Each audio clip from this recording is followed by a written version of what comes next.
kind of challenges do you see as the top 2 or 3 trends amongst the teenagers at this point of time? So the top three trends would be lack of awareness. Okay. Yes, and by lack of awareness, I mean not only about the career options that exist, but in reality, how to make it happen, how to do it, how to achieve it. Because everybody knows where to go, Right. how to, How the to next is step. So, step by step process. There is a lot of lack of awareness among them and lack of information, a lot of confusion prevails. Okay. So, there are a lot of misguidance. That's the second. They're misguided. Okay. They're misguided as to even the basic gratification that a certain career would give you. They are not guided well about that. So, as Ma'am rightly said, she was talking about the emotional satisfaction. Your career is just a part of your life. These awareness have come. Right. But now they do not know that after achieving a certain career, what is going to be. It's not like end all, be all. Right. Right. So that awareness has to be there. That's the Sure. second. The third top wrong choice that they make is copying or the herd mentality. Right. Like, my influence, they're so novice at that age. So that influence destroys it. They're Sure. influenced by friends. So at many levels they are influenced. They're influenced by their family.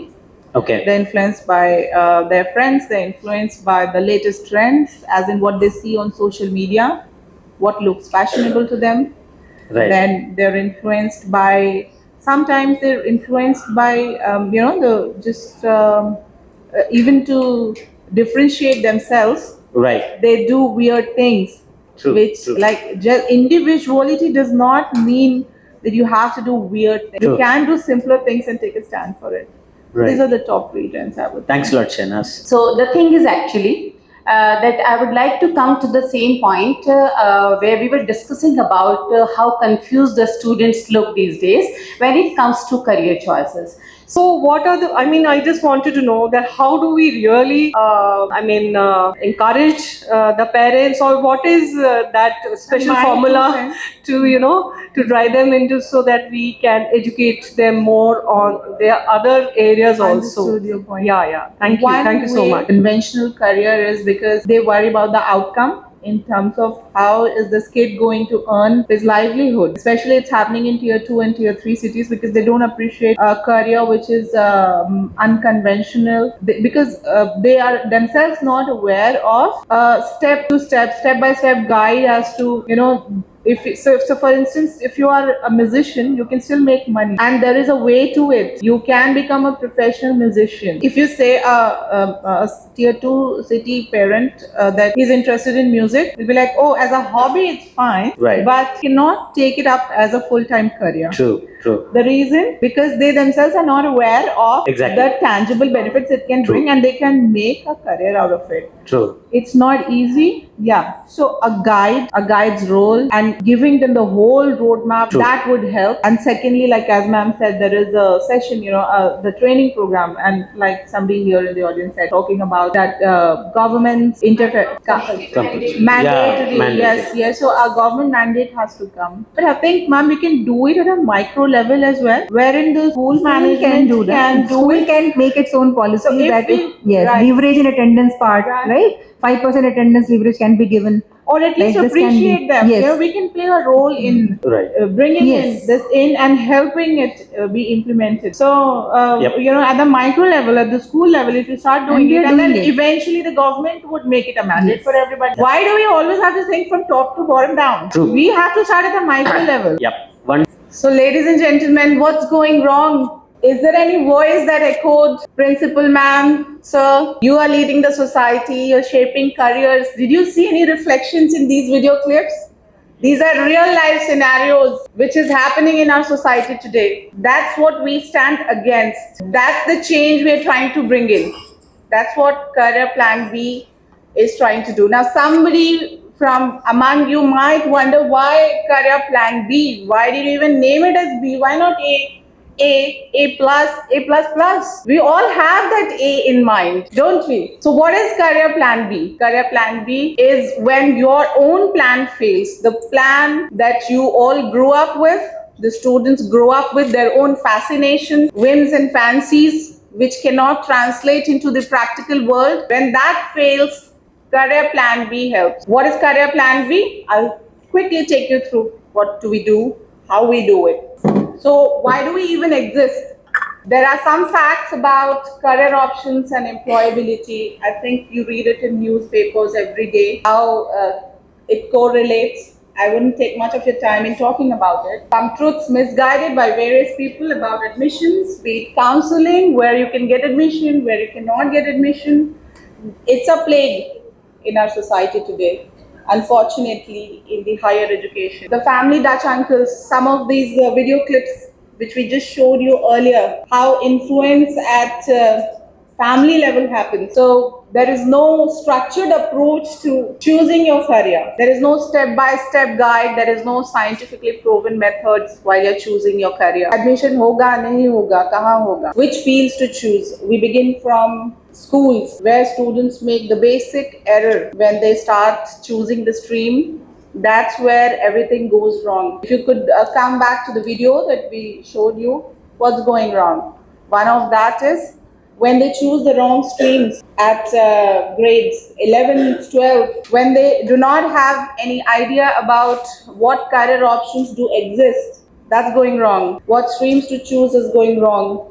Lack of awareness about the admission process, that does not exist. DIY mindset, what is this? DIY mindset. Anybody from the audience? We love DIY mindset. We do everything DIY. Interior designers, anything, All you ladies, you might agree, we love to do it ourselves, including making career choices. Over coffee table, over dinner table, over breakfast table. Our uncles would suggest, or our father and parents or cousins, we need to speak to a neighbor who's followed some path. DIY. Google it and get confused. There's a whole of information on the internet. And that is not a help. We're talking about AI, we're talking about information stage, but when it comes to career choices, it backfires.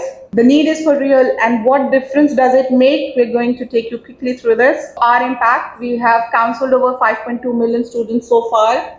More than 2 lakh students signed up in 2024. We are professional academic counselors, and it's a not-for-profit venture.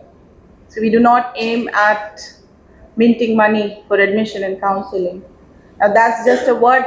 It does not mean that we do not need to pay salaries to our own staff. We do function in the way a non-profit organization functions. Who we are a passionate team transforming careers, not for profit, more than 15 years of counseling. And our motto is right to quality education and career. I believe this is one of the rights that everyone should have. Right to education, career, right to quality education and career, and hence quality life. What we do personalized counseling of students. We do market trend analysis of job market demand and education sector. We were talking about, now in fact that is the next panel discussion that is going to happen, which is about AI and future career. So we do analysis about future careers and how to fill the gap between the job market and the career choices the students are making. We do psychometric analysis of students. We do meticulous profile evaluation and build personalized career roadmap. So if our tagline says, I'll quickly go through the first slide. So it says, you would see, why fit in when you can stand out? That's our motto that speaks for us. We truly believe in one size does not fit all. We believe in respecting individuals, their own choices, doing a thorough analysis of each student and then helping them in a personalized manner. And why we do what we do? Anybody would like to add a point here? Anything missing? I think there's nothing new that we are presenting here.